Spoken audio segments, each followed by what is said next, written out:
Si tu as bout de souffle, que tu n'as pas d'autres moyens de financement, c'est fini. Bonjour chers amis, bienvenue sur Poulet Super d'Afrique.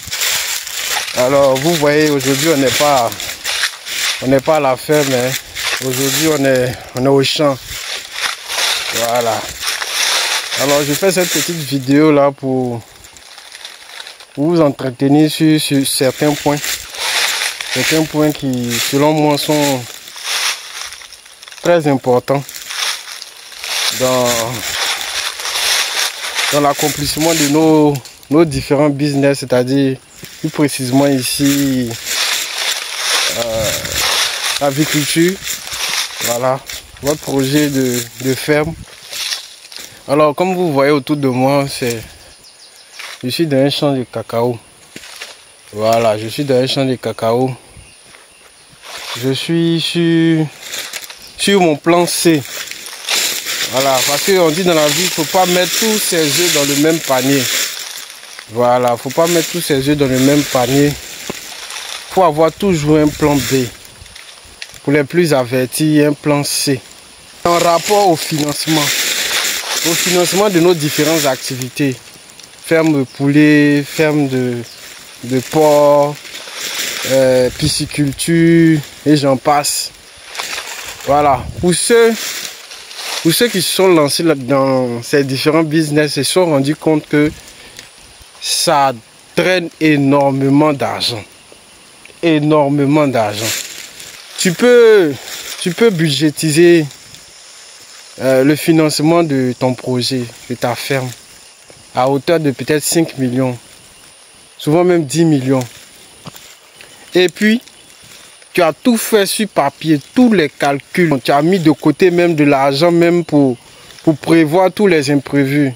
Mais il y a ce qu'on prévoit sur papier et il y a ce qu'on voit dans la vraie vie, dans la réalité, dans le quotidien de tous les jours.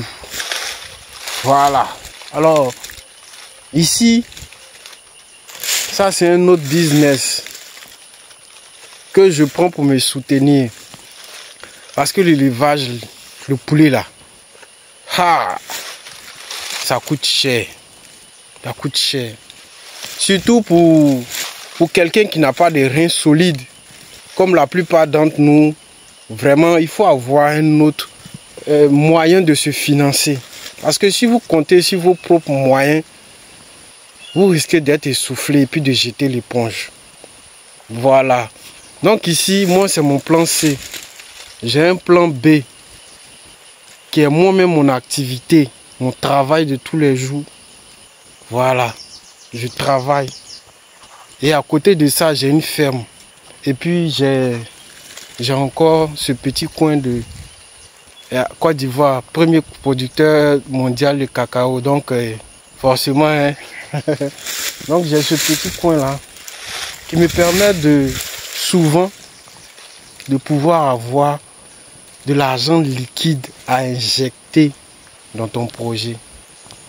Parce que, imagine un peu, tu as débuté ta ferme, tu as budgétisé, tu as eu ton argent, tes économies, peut-être même tu as pris un prêt en banque sur ton salaire ou bien sur une autre chose, tu as mis une hypothèque sur un bien et puis on t'a donné par exemple 5 millions. Maintenant tu as mis ton projet en place et puis tu te rends compte que en fait, l'argent que tu as budgétisé là, dans les faits, c'est pas suffisant. Bon, si tu n'as pas d'autres moyens de financement là, bon, tu fais quoi? Dis-moi. Tu vas aller alors encore en banque, demander un prêt. Dans quelle banque ils vont t'accorder ça? Tu n'auras rien. Mais tu vas devoir rembourser ce que tu as déjà pris. Voilà, parce que la banque là, la banque n'est pas camarade de quelqu'un. Ils vendent de l'argent. Voilà. Quand tu vois la banque financer un projet, c'est que la banque est sûre à plus de 90% que ce projet-là aura vraiment les retombées qu'il faut. Donc, faut pas croire que toi, tu n'as même pas encore, tu sais même pas encore si ta ferme là va marcher. Et puis tu crois que la banque va pouvoir te financer. Si tu as vu que la banque t'a financé là, c'est que tu as déjà l'argent en compte dans les banques. Ils savent qu'il y a régulièrement de l'argent qui est viré sur ce compte-là. Et c'est sur ce compte-là ils vont se baser pour pouvoir te faire un prêt. Donc, si tu as à bout de souffle, que tu n'as pas d'autres moyens de financement, c'est fini pour toi. Fais m'abandonner. Tu vas chercher à vendre, à louer. Ça là même là, pour trouver preneur même, c'est tout un problème. C'est-à-dire que c'est mort, ton business est mort. Donc, il ne faut pas mettre tous les œufs dans le même panier. C'est vrai, tu veux réussir dans l'agriculture, bien dans l'élevage du porc, la porciculture ou autre là. Mais il faut prévoir. C'est ce que je dis toujours, à tous ceux qui viennent dans mon WhatsApp, bien en commentaire pour dire j'ai tel projet, il faut m'aider, il faut me conseiller. Je dis toujours et je répète, mon ami, cher ami, si tu as 5 millions, et que tu as budgétisé que c'est les 5 millions que je vais prendre pour faire ma ferme là. Quand tu débutes là, pardon, même moins d'1 million au départ. Même moins d'1 million au départ de ta ferme, dans ta ferme. Parce que c'est une entreprise. Comme on le dit chez nous, à rouge perd, noir gagne. Tu peux avoir tous les bons plans qu'il faut. Et puis tu te rends compte que quand tu as commencé le business, il y a des choses que tu n'as pas prises en compte. Par exemple, dans ta zone là, le poulet par exemple ne marche pas. Bien dans ta zone là, les prix sont les plus bas. C'est-à-dire que tu vends à perte. Tu fais quoi? Si tu as financé, si tu as mis au moins 5 millions, si tu as mis la totalité de ton argent dans le début, c'est fini. Tu es assis à terre, tu as perdu tout ton argent. Et puis en plus, même souvent, même, tu dois rembourser. Tu vas vous finir en prison, ça là. Ou bien pour te saisir tes biens. Donc quand tu débutes là, conseil d'un petit dévancier, quand tu débutes là, si tu as trop financé dans tes économies là, c'est 20%. Si tu as 5 millions là, commence avec 1 million, fais un petit truc et puis tâte le terrain pour voir si l'activité là au fait là, est-ce que ça marche. Maintenant les 4 millions qui restent là, prends 1 million encore dedans et puis investis dans un autre business qui n'a rien à voir même avec l'élevage. Un business où tu sais que facilement ça peut te générer quelque chose de temps en temps. De temps en temps. Voilà. Maintenant tu vas voir entre les deux business. Peut-être même la plupart du temps, remarquez, vous allez voir ceux qui ont réussi là. Ils ont toujours procédé de cette manière. C'est-à-dire que le business même qu'ils n'ont jamais considéré là, c'est le business là même qui a fini par prospérer.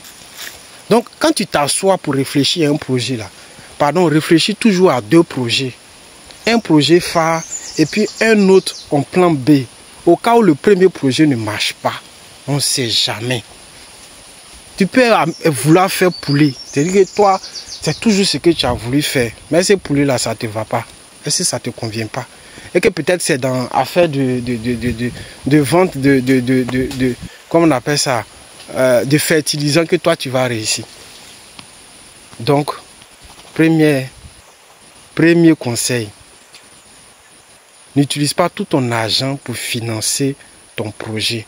Et puis, il faut toujours prévoir un business à côté.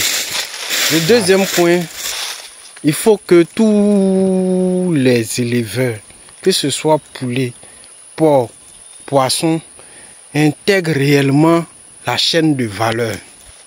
Chaîne de valeur, là, c'est gros mot. Moi-même, j'ai cherché pour pouvoir comprendre ça. Chaîne de valeur, là. Vous voyez, je suis dans un champ de quoi? Cacao, non? Attends, j'ai cherché une cabosse, là. Je suis dans un champ de cacao. Vous savez, la Côte d'Ivoire, là, Côte d'Ivoire est le premier producteur de cacao au monde.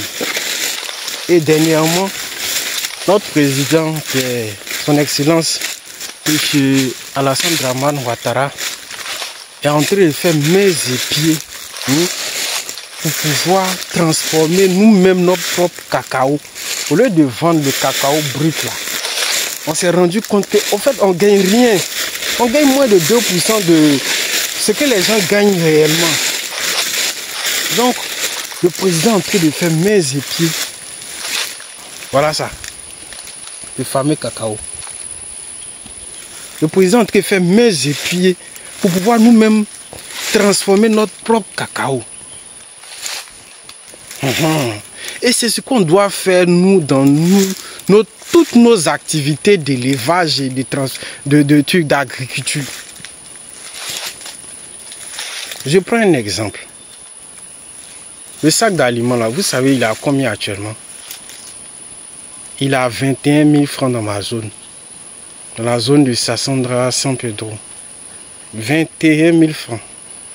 Je ne parle même pas des coins reculés vers la frontière, presque Guinée, presque Burkina, presque Ghana. Là. Je ne parle même pas de ça. Là-bas, peut-être même ça monte à 23 000, 24 000. On est en 2024. En 2003, là, 2003-2004, là, c'était à peine à 10 000 francs. C'était à peine à 10 000 francs. Aujourd'hui, on est à 21 000. Et puis, ça ne va pas s'arrêter là. Le prix, là, ça va monter encore. On va aller vers... Ça va monter. Mais ça va continuer à monter. C'est-à-dire qu'on va se retrouver un matin avec des sacs à 25 000, 26 000 et même, voire même plus. Alors que le prix du poulet, là, lui, ne bouge pas. Ouais.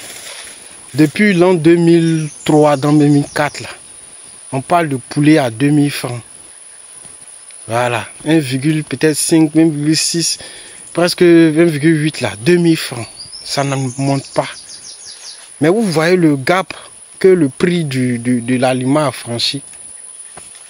C'est-à-dire que ceux qui faisaient l'aviculture hier là, hein, ce qu'ils gagnaient là, ça n'a rien à voir avec ceux qui font l'aviculture aujourd'hui. Gloire à tous nos dévanciers qui ont vite commencé. Ali Ouattara, Ivo Grain, c'est devenu des multinationales. Parce qu'eux, ils ont commencé où, quand tu finis la production de ton poulet, là, tu as presque 100%. Aujourd'hui, là, hein, pour avoir 400 francs, ou bien 300 francs sur le poulet, là, il faut batailler dur. Il faut batailler dur. On ne me compte même plus ceux qui vendent à pète. Ceux qui vendent à pète parce que il faut qu'ils se débarrassent du poulet parce que ça coûte trop cher. On ne compte plus ceux qui vendent à pète. On n'en compte plus. Maintenant, si toi tu ne changes pas de business là, plan, si tu ne changes pas de ton business plan, comment tu fais pour t'en sortir? Comment tu fais pour t'en sortir? Parce qu'il faut arrêter de se contenter de produire du poulet et puis de le revendre. Tu produis poulet, tu nettoies même pas, hein. Souvent même on ne nettoie même pas. Tu produis le poulet, quand tu finis, il vend. C'est-à-dire que 1 kilo d'aliments est presque 400 et quelques francs actuellement. 425, 450 francs. Bon, tu produis pour avoir 2 kilos là. Hein? Pour avoir 1 kilo de chair, là, il faut 2 kilos d'aliments. Donc pour avoir 2 kilos là, il faut presque 4 kilos d'aliments.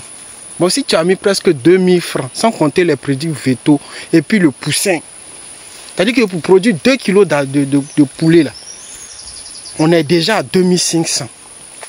Et il y en a qui vont venir sur ta ferme, il va dire qu'il va vouloir prendre le poulet à 2200, 2300 francs. Tu fais faillite.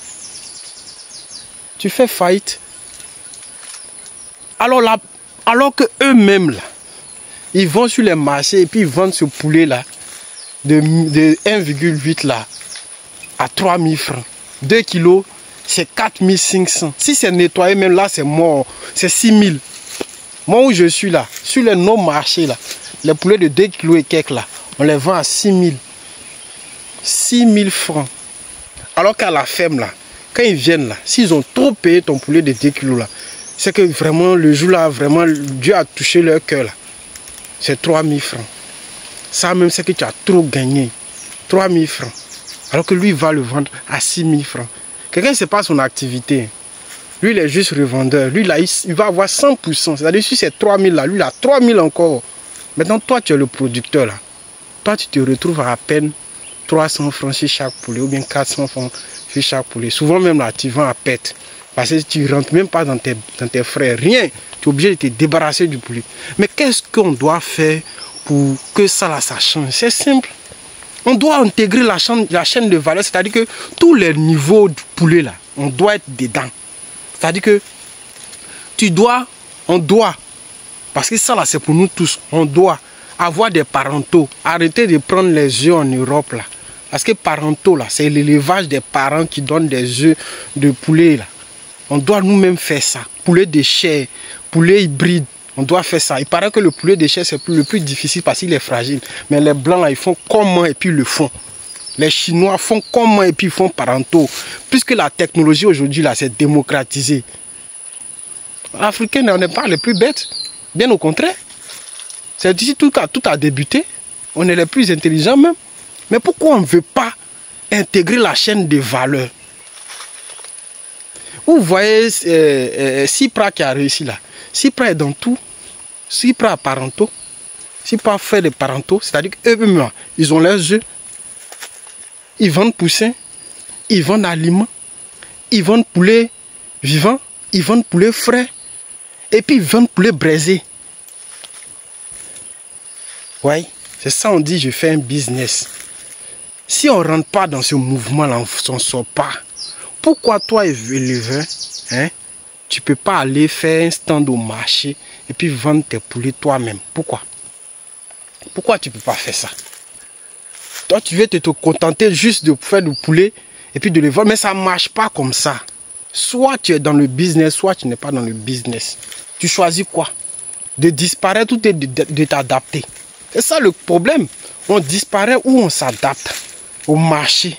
Avant là, ça marchait. Nos parents là, ça marchait parce que les frais n'étaient pas comme aujourd'hui. Mais à présent là, maintenant là, on ne peut plus appliquer le business qu'ils faisaient avant là. Ça ne marche plus. À moins que tu fasses 5000 poulets, 10 000 poulets. Mais pour faire 5000 poulets, c'est que toi-même tu es déjà un chef dedans. Alors que toi tu débutes, tu ne peux même pas faire 500 poulets. Si tu gagnes 100 francs ou bien 200 sur chaque poulet là, ton bénéfice c'est quoi? Toi-même là, il faut avoir un stand au marché. Il faut plumer tes poulets. Il faut les vendre sur les marchés. Le poulet frais, nettoyé bien. Il faut vendre les cuisses de poulet découpées. Pas de poulet gésier. Quand tu finis tout ça là, je t'assure que tu vas gagner plus que 100%. Je sais de quoi je parle. Pourquoi vous ne me voyez pas dernièrement en train de faire des vidéos? Parce que je suis occupé à mettre... Je suis en train de faire de plusieurs restaurants fast-food, manger rapide là. Je suis en train de faire ça. Parce que je me suis rendu compte que si je ne fais pas ça là, on va disparaître. Ceux qui peuvent se permettre de vendre simplement, c'est ceux qui vendent 10 000, 5 000 poulets chaque mois. C'est eux qui peuvent se permettre de faire ce truc là. Mais nous on ne peut pas. Nous on vient de débuter là. On est obligé de s'adapter au marché. Il faut s'adapter au marché. C'est vrai qu'actuellement, tu n'as pas de moyens. Tu ne peux pas peut-être commencer par faire poussin, faire aliment, tout ça là. Non, tu ne peux pas faire tout ça d'un coup. Mais tu commences par quoi? C'est vrai que tu fais le poulet, mais tu commences par quoi? À part le poulet là. Il faut le vendre ton poulet. C'est tout ce qu'on te demande pour le moment. La seule manière d'augmenter tes bénéfices là, c'est de vendre ton poulet toi-même. Soit tu le vends frais, mais si tu le cuisines ou bien le prépares, tu mets un restaurant en place là même, ça fait bim. Tu vas au-delà même de 100% de bénéfices. Et voilà pourquoi vous ne me voyez pas 2 jours là. Parce que je suis en train de mettre un business en place pour pouvoir moi-même écouler mes poulets. Voilà. Donc maintenant, bientôt là même là, le nom de la chaîne là va changer. Désolé pour la lumière, ce sont les feuillages là.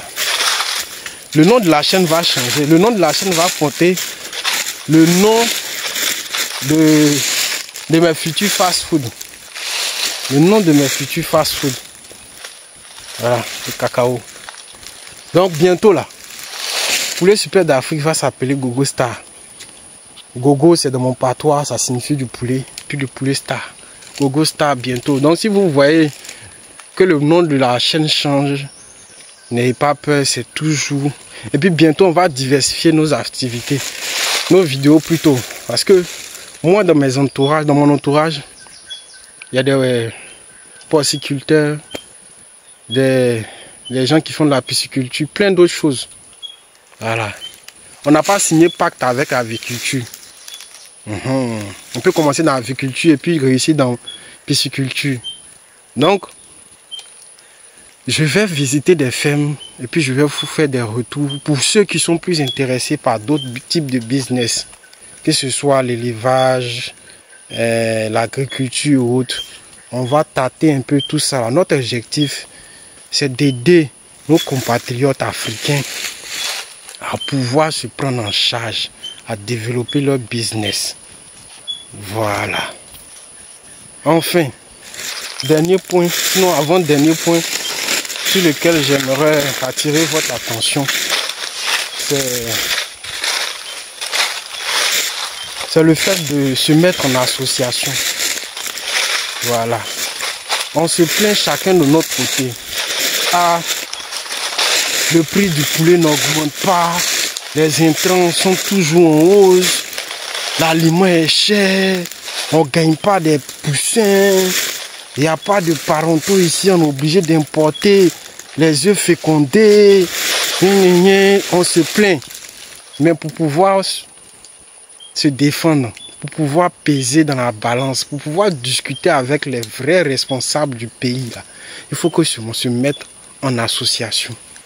Et ça, il y a une association qui est née dernièrement en agriculture, en Côte d'Ivoire ici, qui est en train de faire vraiment du bon boulot. Je vais vous mettre le nom en haut avec l'adresse et le numéro du président pour que vous puissiez intégrer cette association-là. Voilà, c'est une association qui permet de lutter ensemble, de pouvoir régler les différents problèmes des différents agriculteurs en Côte d'Ivoire. Voilà, c'est important de fédérer les efforts pour pouvoir ensemble trouver les solutions à nos problèmes. Il ne faut pas rester dans ton coin, il faut rejoindre le groupe. C'est ensemble même que tu vas avoir des nouveaux partenaires. Parce qu'il y a d'autres là même qui cherchent acheteurs de poulet mais ils ne gagnent pas. Mais toi, tu es dans ton coin là-bas, tu es caché. Et puis c'est sur Facebook, tu viens faire petite publication. On va te demander le prix de poulet et puis ils vont partir. Je m'excuse auprès de tous ceux qui me suivent pour le temps que j'ai mis avant de publier. Il y en a qui voudraient que je fasse des vidéos de prophylaxie. Je le ferai.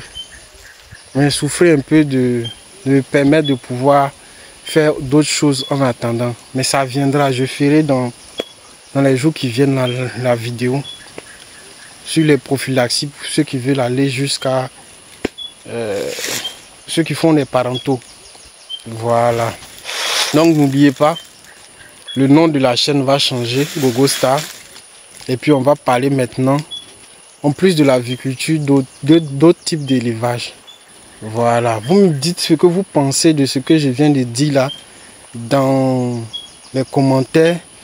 Vous vous abonnez si vous ne savez pas encore fait, puis un pouce pour me motiver. Parce que c'est quand je vois les gens qui me disent ah merci, tu m'as appris certaines choses, ça fait du bien ce que tu fais, tu m'as donné envie de me lancer. Moi c'est mon bénéfice qui est là. C'est mon bénéfice qui est là. Voilà, c'est ce que je veux partager, un petit peu de petit savoir que j'ai eu dernièrement. Voilà, je continue d'apprendre. Hein. J'ai beaucoup de choses à apprendre dans l'élevage. Je continue à apprendre. Voilà, que Dieu nous aide, qu'il nous fortifie, nous donne le courage et puis l'intelligence surtout, la sagesse de pouvoir poursuivre nos objectifs sans jamais abandonner. Parce que c'est dur. Tu abandonnes, tu vas faire quoi d'autre? C'est fini. On n'abandonne pas. On va jusqu'au bout. On rectifie ses erreurs et puis on continue. Allez. Ça a été un plaisir.